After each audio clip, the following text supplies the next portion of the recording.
नमस्कार मित्रांनो. पॉझिटिव्हिटी म्हणून नुसतं काहीच उपयोग नसतो. सातत्याने जर प्रयत्न केला तुम्ही तरच तुम्हाला यश मिळत असतं. ओके, प्रयत्नांते परमेश्वर म्हणतात, ते काय उगीचच म्हणत नाहीत. ओके, आणि तुमचा दृष्टिकोन पण महत्त्वाचा आहे.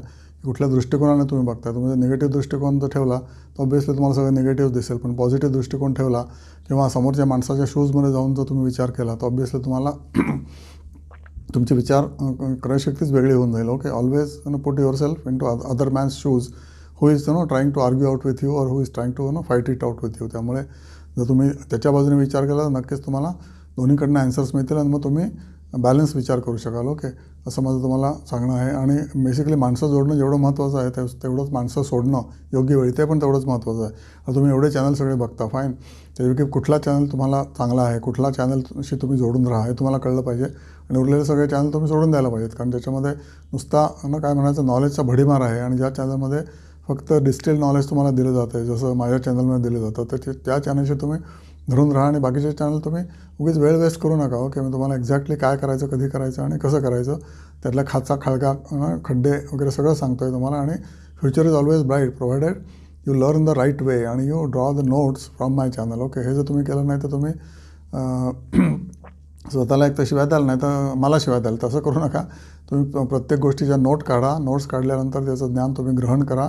आणि ग्रहण करणं आणि डोक्यात ते भिनवणं हे तितकंच इम्पॉर्टंट असतं. आता तुम्ही खूप मायूस असाल किंवा मार्केट काहीच करत नाही, मायूस अर्धे शेअर लॉसमध्ये आहेत. पण सगळ्यांचंच तसं असतं ना, सगळ्यांचं शेअर लॉसमध्ये असतं जेव्हा मार्केट खाली असतं. जेव्हा मार्केटवर जातं तर ऑब्व्हियसली जे चांगले शेअर घेतलेले असतात आपण, जसे माझ्या चॅनलवर तुम्हाला ॲडवाईस देतो. आणि जे तुम्ही तर तुमच्या टेक्निकल एक्सपर्टला वगैरे जर विचारलं आणि त्यांनी जर ओके केलं असेल तर नक्कीच हे सगळेच स्मॉल कॅप किंवा मिड कॅपसुद्धा वरती जाणारच आहेत. आणि त्याला फक्त अजून एक 6 महिने द्यायला लागतील. आता ट्रम्प कधी ते करतो आहे आपलं काय म्हणायचं ट्रम्प डील, ट्रेड डील, ते माहीत नाही आपल्याला. पण ते एकदा झालं की नवीन काहीतरी प्रॉब्लेम सुरू होतील किंवा नवीन वेगवेगळ्या गोष्टी असतील किंवा ट्रम्पने जरी डील केलं नाही तरीसुद्धा मार्केटवरती जाऊ शकतं. हे फायद जर यायला लागले फॉरेन इन्स्टिट्यूशन इन्व्हेस्टर्स तर ऑब्व्हियसली आपलं मार्केटवरती जाणारच आहे. फक्त ते कधी येणार आपल्याला माहिती नाही. आता त्यांनी थोडेसे शॉर्ट्स कमी केलेत किंवा थोडेसे ते घ्यायला लागलेत.